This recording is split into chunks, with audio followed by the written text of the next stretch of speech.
Salut fraților și da, astăzi o să vorbim despre Dani sau Chipflix TV sau Chippy sau spuneți cum vreți voi și cum a reușit el să adune în 4 ani peste 300.000 de subscriberi. Păi să începem cu începutul, nu?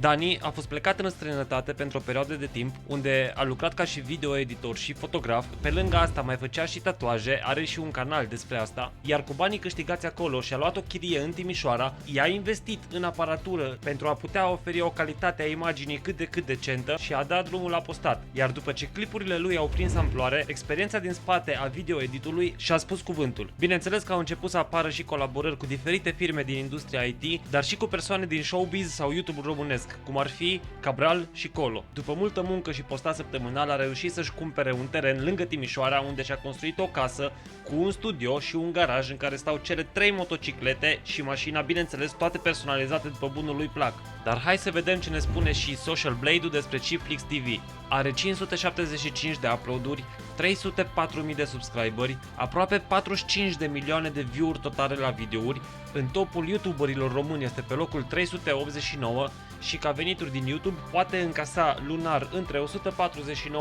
și $2400, iar anual între 1.800 și $28.600.